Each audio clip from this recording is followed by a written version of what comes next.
There is nothing more tiring than an activist. They're boring in conversation, they're hard to have even within earshot. There's a sense, you come back to them later, that nothing's changed. The same one-dimensional personality is still saying the same one-dimensional things. It's just tiring.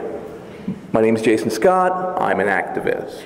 I'm an activist about a bunch of things, but today I'm going to talk about being an activist about digital heritage. Before I fill this full 15 minutes, because I'm going to do that, all I can say in my defense is that even though I'm an activist, even though I keep a shrill one-note symphony going on for way too long about subjects I care about, I also have a sense of humor. Take, for example, my cat. My cat's name is Sockington. He's a small, gray, and white cat.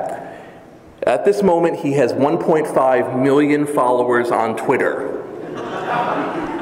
He's been featured in magazines, newspapers. I've been interviewed about him. He just showed up this week in an issue of the Ladies' Home Journal as one of the questions, okay? He's been bombarded with endorsement deals and offers of representation, all of which he ignores because he's a cat. So if nothing else, you can say you met the guy who has the most popular animal account on Twitter. He's in the top 200 accounts. So anything else? All bonus, but I hope you'll get some of it. So I've been a collector for years, and I've learned over time that if I'm talking to a room of archivists, it's bad for me to use the term archivist for what I do. So just if I slip into it and call myself an archivist, think of it like one of those DJs who calls himself Dr. Dance. Okay, he's not a real doctor. All right, I did not go to school to be an archivist. I went to school to be a filmmaker, so, all right, so just so you know about that. So, as a collector, I was collecting like a lot of people before I knew I was a collector, and a lot of what I was focusing on was home computer stuff from the 70s, 80s, or 90s. I loved printing out what I found. I loved keeping floppies around. I loved just doing all of these things. So I ended up with this pretty large collection, and it turned out that when I did this, my first urge was to share it with as many people as possible. Something about, it wasn't enough for me just to have it. I was like, okay, but now I've got to share this with everybody. All right, so those two urges just stuck around with me. And I can go into all the things I've done, but I don't have the time. So let's just say, when I acquire stuff, I work as hard as I can to share it with the maximum amount of people, and I get very unhappy when I can't. So this all became a site called textfiles.com, which has been around now for, just celebrated our 10th year, and by our I mean I have celebrated my 10th year, and it's a whole collection of bulletin board system history and all sorts of other collections people have given to me. From this I went into documentary filmmaking, I started hosting events, I gave the occasional presentation, and with that came being known as someone who could take old stuff from you when it was in danger. So let me define old stuff in danger. So old stuff in this case usually means home computer material, something where somebody personally collected something. So I get a lot of C64s in the mail, or I get a lot of people who send me printouts.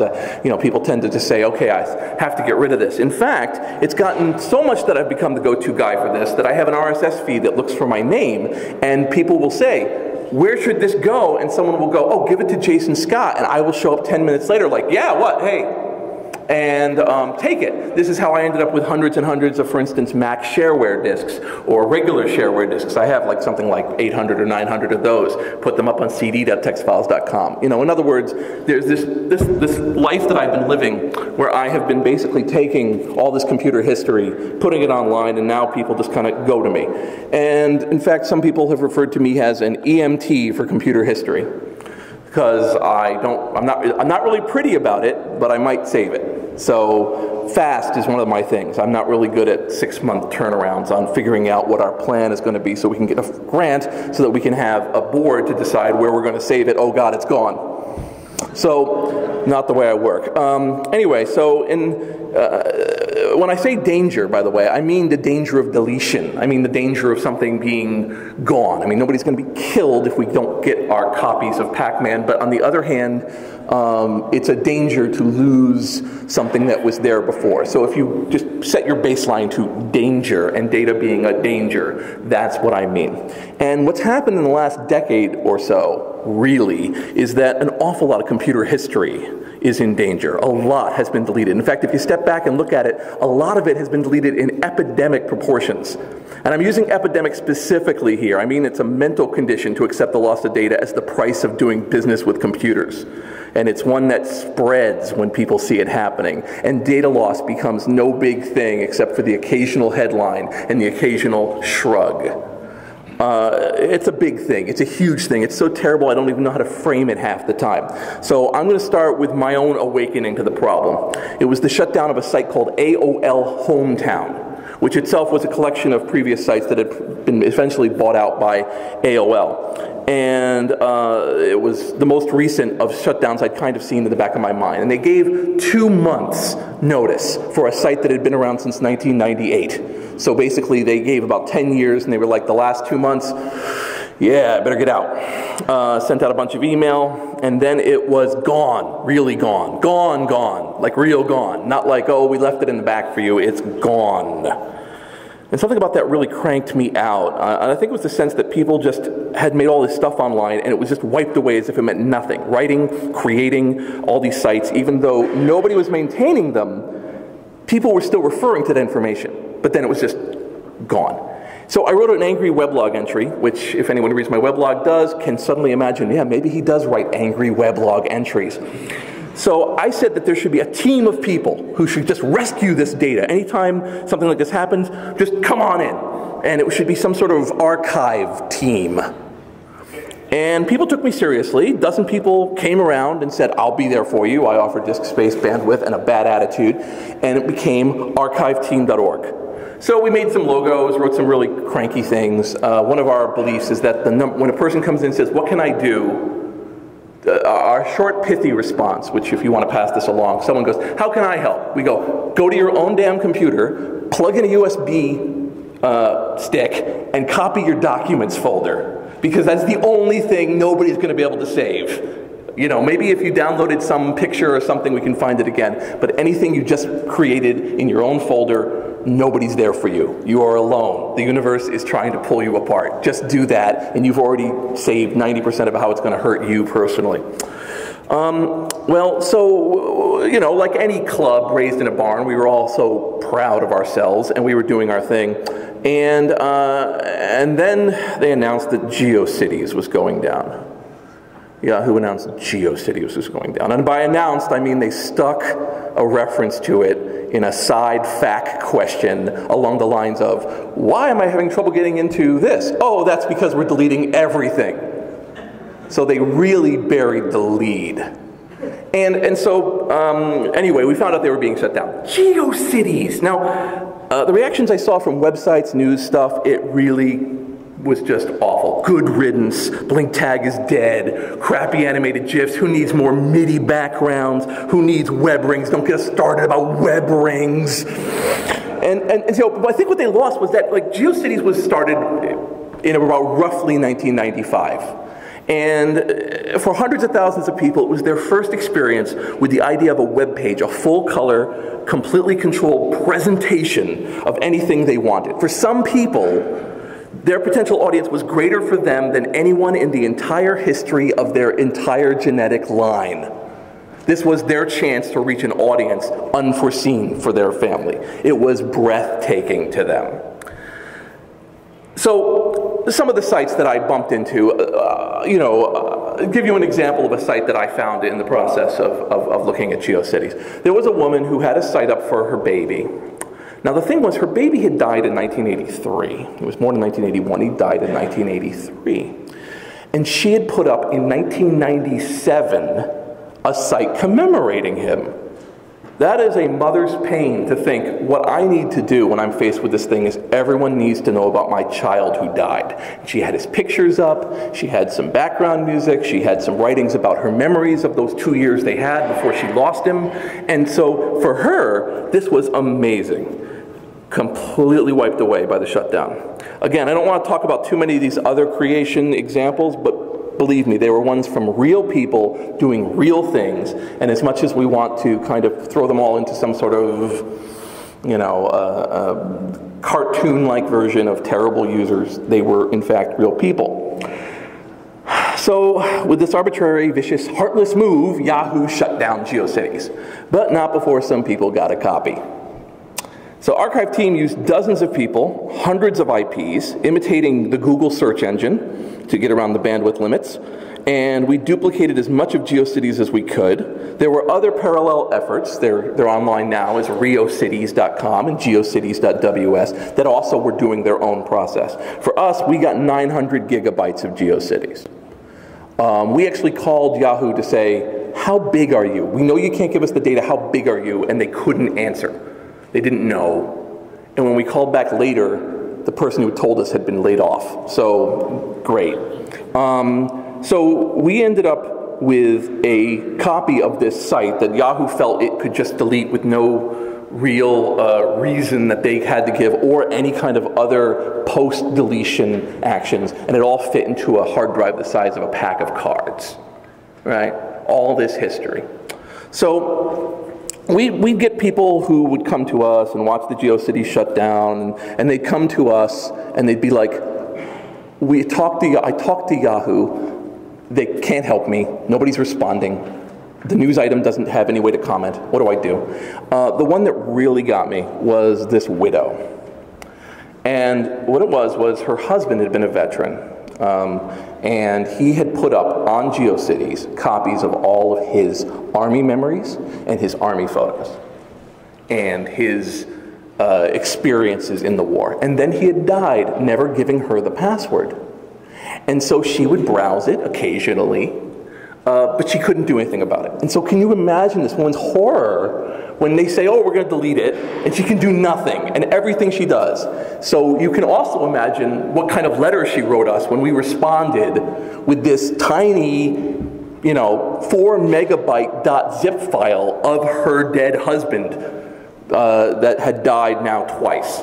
So, I don't need any justification for what we're doing, okay? I don't need any situation where somebody has to tell me that this is something that we're doing, that we're proud of. And we're very proud of it. So a year went by after GeoCities went down, and we were like, how do we get attention with this? So we put it up on BitTorrent. We actually put GeoCities up on the Pirate Bay and said, here you go, here's a nice where. Over here you can get AutoCAD, over here you can get all of GeoCities. People did. It's seeding now. It'll be fully seeded by the end of the week. It turns out a 645 gig torrent is kind of large. We are one of the top 3 torrents ever to be seeded on the Pirate Bay. The number 1, in case of course you immediately want to know, is all of the games in the World Cup 2010. So, all the World Cup, GeoCities. Very proud of that. So we got this press, we got this attention, but more than what we did here, I want to kind of talk about what the greater problem is right now. New York City is on the verge of banning smoking in public places. It may pass, it may not pass. Basically, you can't even go into Central Park and smoke, is what they're doing right now, right? They're trying to pass this along. Now, great, whatever, but a few decades ago, it was considered impolite while you were smoking in a restaurant to blow the smoke directly into a baby's face. Right?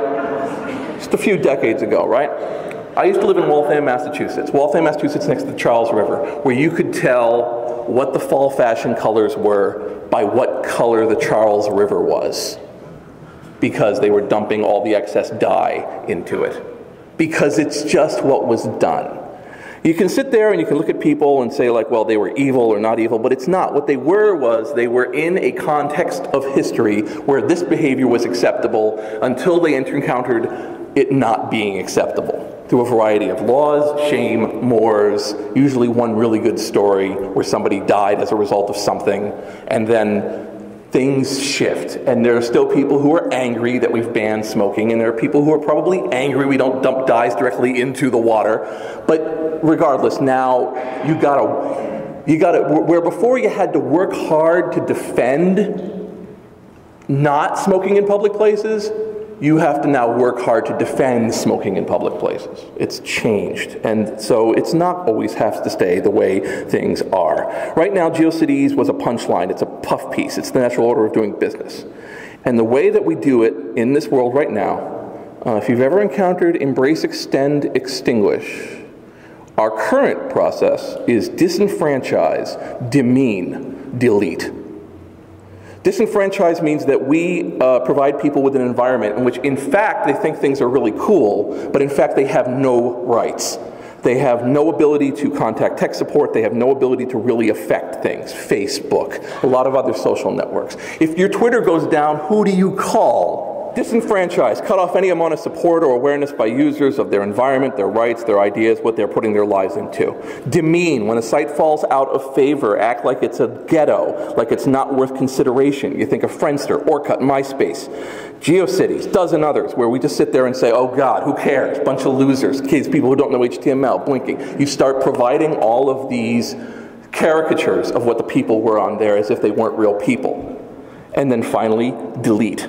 Just give a random amount of warning. And I mean, it really is warning, completely random. I had a place that gave people 48 hours to get their podcast down. I had a place that took a year that thought it was going to take 6 months. It's completely random. Sometimes it's 3 months, sometimes it's 2 months. They send out email to these ancient email addresses. And when it's done, it is truly deleted. There's no, when we have a car that's towed, you don't think, oh, well, there goes my car.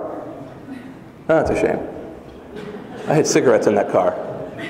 You don't sit there and do that, right? You're like, no, I'm going to go walk out to the worst part of the city, and there's going to be this cancerous old man sitting inside of a booth who's going to point me to my car after I give him $150, and I'm going to get my car back. It sucks. It's terrible. But the point is, it's there. We don't have anything like that. It's not like, oh, God, I got to call 1-800-DATA-VAULT and give them $25 in my social security number, and I'll get my data back. We don't have anything like that. Nothing that's in other words, I'm looking for something that sucks, right? As opposed to something that is absolutely awful. So until this gets straightened out, we've got things like the archive team. Okay, archive team does not ask, it just takes. It takes, it dupes, it saves. Sometimes we're cheered as we do it. Sometimes we are ridiculed, criticized, threatened.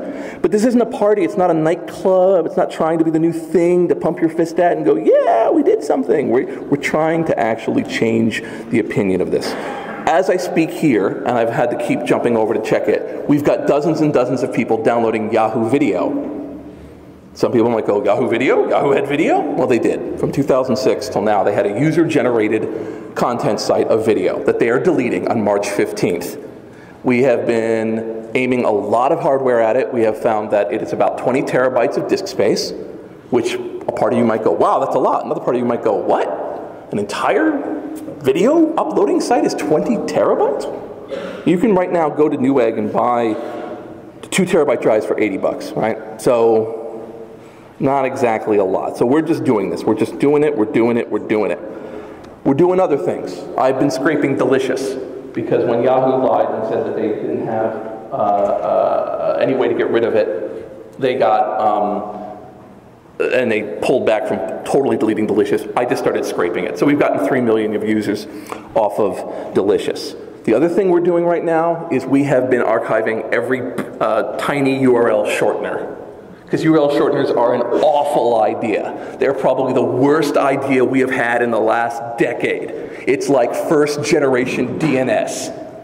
It's awesome that you have a site that has its own shortener version where you can get a URL and shorten it, but it is absolutely awful that you can just randomly do this. So we've been grabbing them, and we intend to put out a torrent about every 6 months of Excel spreadsheets. Because if you think about it, it's like an entire 10 years of history talked in cryptographic code words. So a person goes, well, we just discovered this. It's over at the Peacock location. And you're like, where the hell's that? Well, that's what we have now done with URL shorteners, okay? So we are just grabbing it. Some of them are going quietly along with us. Others are not. They are kicking and screaming. But we're gonna do it. So I'm glad to have made your acquaintance. 15 minutes was not enough time to talk about this, but I am happy to have enjoyed my first visit to the Internet Archive. I'm glad they brought me in here, and thank you so much for it. And thank you to everyone for listening to me. Feel free to come along with us on the ride. It's really exciting. We're really rude and funny. And if not, enjoy following my cat, Sockington, at Twitter. Thank you so much.